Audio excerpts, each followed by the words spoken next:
of its stores will reopen this month with new products and programs at hashtag #OneNewGNC. Americans for the Arts, for more than half a century, committed to transforming America's communities through the arts and arts education in partnership with local, state, and national leaders. AmericansForTheArts.org. You're listening to KCRW Santa Monica, Los Angeles, Orange County, KCRI, Indio, KCRU, Oxnard, Ventura, KCRY, Mojave, and Palmdale in the Antelope Valley. NPR for Southern California. And onward we go, another hour of the news for you on All Things Considered. Kayjon Cermak checking things out for us on the roads. Hi, Kayjon. Hello to you. Westbound on the 134 in Burbank at Hollywood Way. We've got a collision reported to be blocking left lanes there, so heads up. Also right now, the stall that was blocking lanes in Mid-City eastbound on Lieutenant LeGrand, they have cleared that from lanes, though it's slow approaching, but it's not too terribly bad. But it's the eastbound 10. What are you going to do? What are we talking about, an hour? Not yet, maybe 45 minutes to get downtown. From Santa Monica. Kayjon, thank you. 5 o'clock. Back in the early 1980s, retirement planners often talked about the three-legged stool. You'd have Social Security, you'd have a traditional company pension, and then you would have this thing called the 401k that would supplement the pension and Social Security. But early proponents of the 401k didn't anticipate it would largely replace pensions. Just ahead, why the creators of those retirement accounts, the 401ks, are worried about what they started. It's All Things Considered from NPR News and KCRW. Welcome to Steve Davis this Tuesday. Also in the program, new parents often have a hard time finding quality infant child care. There were a lot of places that were totally willing to take our $100 waitlist fee, many of which I never heard from again. Importantly, good child care is hard to find, and such short supply to President-elect Trump's overhaul trade. All yours, all ahead. All Things Considered from NPR and KCRW. Live from NPR News in Washington, I'm Jack Spear. Representative Paul Ryan has been re-elected to serve as Speaker of the House during the 115th Congress, picking up 239 votes. Lawmakers got back to business in Washington today. He's Ryan's first full-term as Speaker after succeeding John Boehner in 2015. Ryan's message to the American people is, we hear you, we'll be right by you. Look, for all of our arguments and all of our differences, we're all united by a deep, abiding love of our country. It is this slender but sturdy thread that holds us together. Quote came with none of the drama that surrounded Speaker Boehner's election 2 years ago. 25 House Republicans voted for someone other than the then Speaker. Democrats, for their part, re-elected Nancy Pelosi to serve as minority leader. Looks like an almost full complement of ex-presidents will be watching on as we know and understand when Donald Trump takes the oath of office January 20th. George Brian Naylor says candidate Trump in the 2016 campaign will be there. Aides tell NPR that former President Bill Clinton and 2016 Democratic nominee Hillary Clinton will attend Trump's inauguration. Former President George W. Bush's office says he and former First Lady Laura will also attend. Carter has said he'll be on it. Among the former presidents, only George H.W. Bush has health issues to be missing. While it may make for an awkward few moments for Mrs. Clinton, she'll hardly be the first losing candidate to watch the winner take office. In 2008, Republican Senator John McCain had a ringside seat as Barack Obama took the oath. And in 2000, outgoing Vice President Al Gore looked on as George W. Bush was sworn in. Brian Naylor, NPR News, Washington. 7 new senators joined their colleagues on Capitol Hill today with Vice President Joe Biden administering the oath of office to those who join re-elected lawmakers. 2 Republicans and 5 Democrats joining the Senate as the new year gets underway. The Obama administration says there is no indication North Korea's nuclear capabilities have changed. As NPR's Michelle Kelman reports, it comes just days. North Korea's leader said he's close to test launching an intercontinental ballistic missile. State Department spokesman John Kirby says it's clear that Kim Jong-un continues to pursue nuclear and ballistic missile technology. We do not believe that he, at this point in time, has the capability to tip one of these with nuclear warfare. Kirby also says the Obama administration does not agree with a tweet by President-elect Donald Trump saying China is not helping to contain the North Korean nuclear threat. The State Department says China has backed Security Council sanctions meant to pressure North Korea to give up its nuclear ambitions and return to talks. Michelle Kellerman, NPR News, Washington. On Wall Street, the Dow's up 119 points. This is Andrew. And you're listening to KCRW, KCRW.com at 5:04. Good evening. I'm Steve Tickets. Here's what you need to know right now. House Majority Leader Kevin McCarthy says he knew from the beginning that gutting the independent Congressional Ethics Office would be a PR disaster. Speaking to reporters earlier today, the California Republican said the timing was off and that he made his opinion known to his peers in the House, but House Republicans ignored him and voted last night to curtail the independent Office of Congressional Ethics. It was not until President-elect Donald Trump and others criticized the move that the GOP held an emergency caucus meeting today and then dropped the plan. McCarthy's office did not immediately comment on his exact role in convincing other Republicans to drop the idea, but at least one lawmaker characterized him as playing a major part.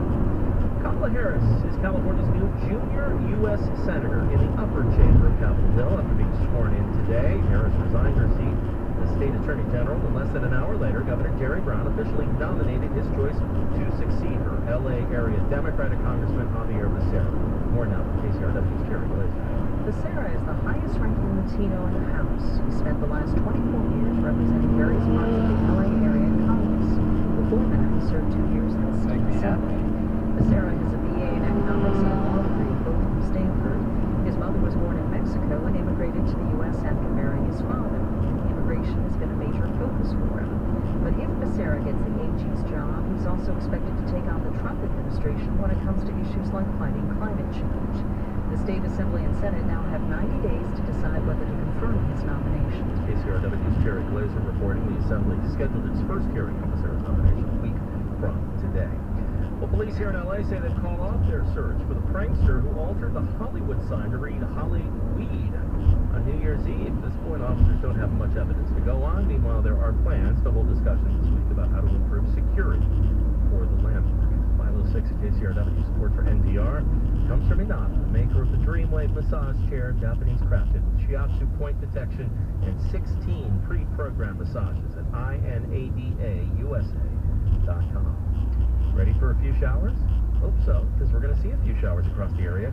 Not necessarily today, maybe not even tonight, but a few scattered showers for tomorrow. Lows tonight, upper 40s near 50. Tomorrow's high back into the upper 60s. Upper 50s, I should say, near 60 degrees. It's All Things Considered from NPR News. I'm Ari Shapiro. And I'm Audie Cornish.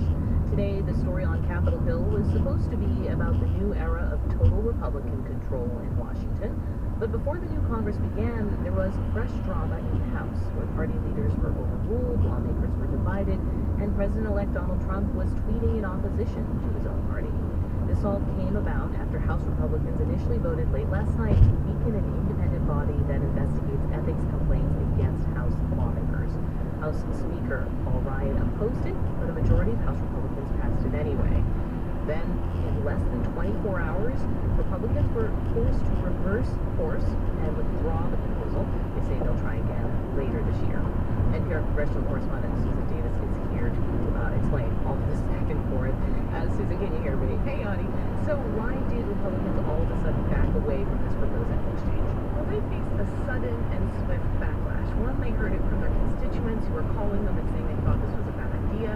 There was almost unanimous opposition from outside watchdogs, both liberal and conservative, saying they didn't want to see this happen.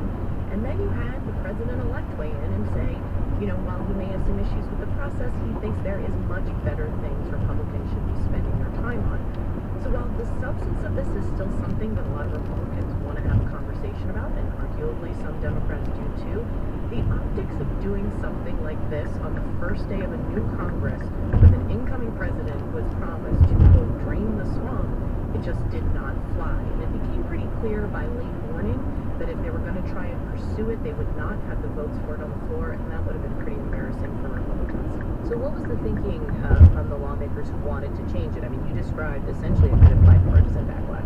Right, you know, and I think that's part of the reason why it's kind of hard to explain this, because it just at the face comes across as saying, they're rolling back ethics rules. And the proposal was from Bob Goodline, a Republican from Virginia, and part of his concern is that the outside, this independent body, the Office of Congressional Ethics, has an ability to take up anonymous complaints against members of Congress, and part of this would have made it ban those anonymous complaints. And their part was, in any other normal court proceeding, you have a due process right that allows you to confront your accuser and know more information.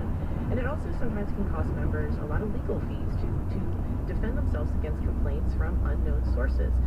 And so there was also an issue of whether this is redundant to the House Ethics Committee, which is a bipartisan committee that also looks at some of these issues. The difference is the House Ethics Committee can only take complaints from members. The outside group could take complaints from members of the public. So by limiting that and potentially putting it under the oversight of the Ethics Committee was generally seen as undermining the independence of this group. Now, Donald Trump, in his tweet about this, did use the word unfair to describe the Office of Congressional Ethics. But what is it that ultimately changed their minds? Well, you know, Republicans say that is not the reason, that Trump's tweet was not the reason they did it, but I talked to many lawmakers who were in the room when they decided to reverse course, who said their party leaders, including House Speaker Paul Ryan and Majority Leader Kevin McCarthy, said, look, if this is not a priority for our president-elect, it should not be a priority for us right now. What they say they're going to do is they're going to direct the House Ethics Committee, again, a bipartisan committee evenly split between 5 Republicans and 5 Democrats, to look at this issue, to look at the OCE, and to see if they have any recommendations on how to change the system and report back to the House later this year. Historically and customarily, when there's any changes to the ethics process, it has tended to be done in a bipartisan fashion to eliminate this kind of, fight and drama we saw today.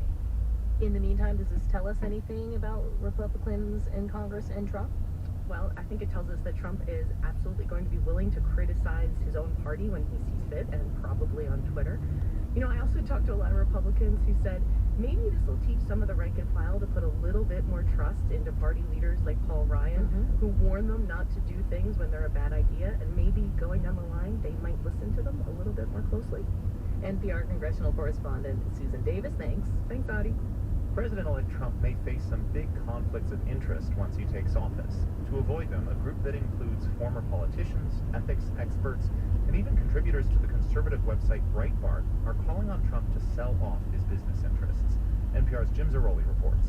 The letter says Trump cannot serve the country as president and also own a worldwide business enterprise without seriously damaging the presidency. And it says simply handing over those operations to Trump's grown children, as the president-elect has proposed, won't solve the problem. We haven't had many presidents who have their own personal economic linkages with people in other countries and other governments. Former Congressman Mickey Edwards of Oklahoma served as chair of the House Republican Policy Committee. He's going to be the one who makes the really vital decisions about Russia when he's got investments in Russia or other places where he's got investments. The letter was signed by good government groups such as Common Cause, as well as moderate Republicans such as former New Jersey Governor Christie Whitman. It was also signed by prominent conservatives such as Peter Schweitzer of the Government Accountability Institute, a harsh critic of the Clintons, and by Breitbart contributor John Pudner of Take Back Our Republic. I think this is good for both the country and for him.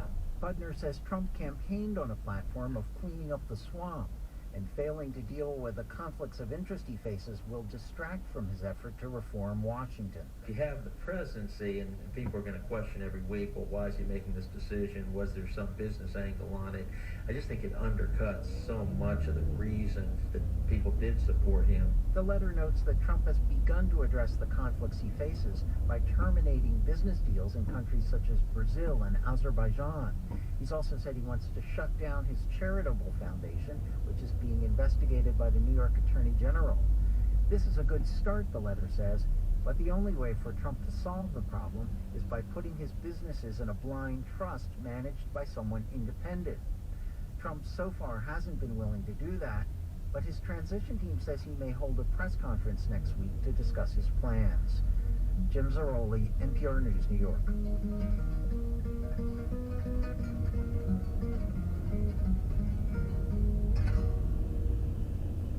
Tyrus Wong, the artist behind the design of Bambi, died on Friday. He was 106. Wong was a Chinese immigrant, and his vision for Bambi was inspired by landscape drawings from the Song dynasty. The film's art was praised as a breakthrough when it came out. But Tyrus Wong's work wasn't widely recognized until he was in his 90s. Joining me now is Pamela Tom, writer and director of a documentary called Tyrus, and she knew him for almost 20 years. Welcome to the program. Thank you for having me. So I think it's best to start with Disney's Bambi movie because I want to get a sense of what was groundbreaking or what was distinctive about his style at a time when Disney movies were really popular, right? That golden age kind of window. Yeah.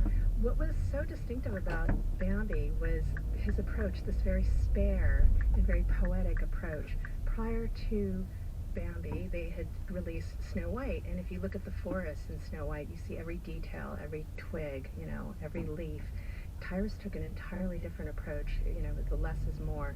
He had a very painterly style. It was just, you see literally the brush strokes in the paintings and in the backgrounds.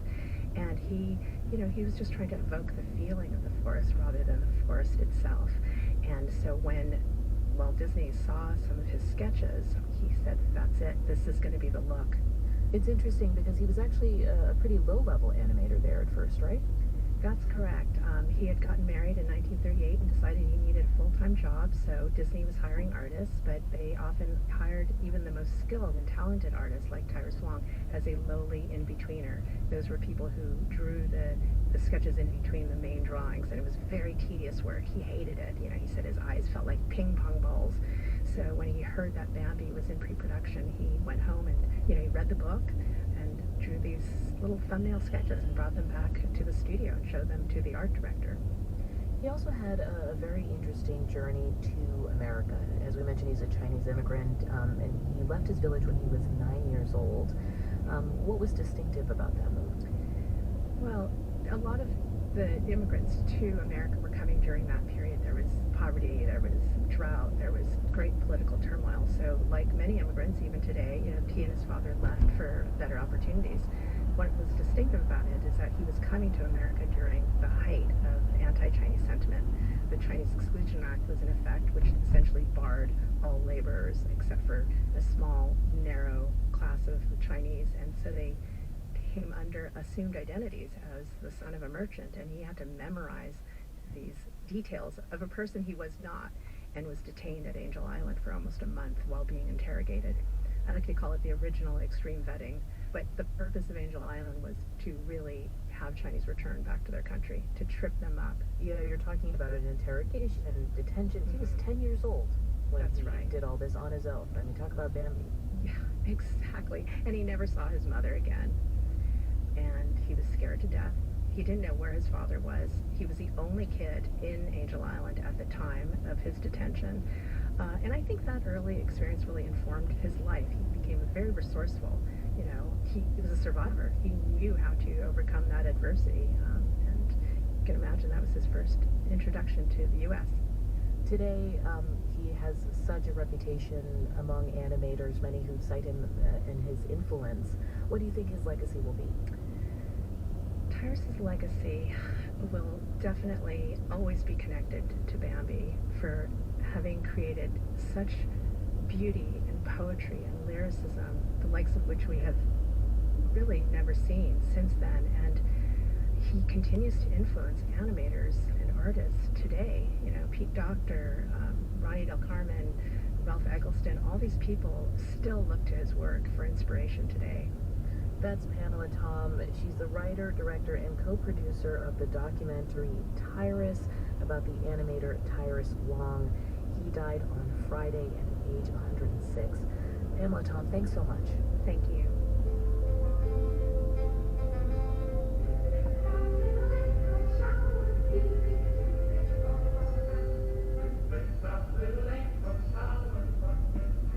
You're listening to All Things Considered from NPR News. KCRW sponsors include Paramount Pictures, presenting Arrival, directed by Denis Villeneuve, starring Amy Adams, and now nominated for 2 Golden Globe Awards, including Best Actress. Arrival, rated PG-13, now playing. Hi, I'm Travis Holcomb. Coming up later on tonight, we get you back into a music groove with Garth Trinidad, starting at 8 o'clock. Garth will have the new single from Body Language, plus a cut from Seven Davis Jr.'s latest album.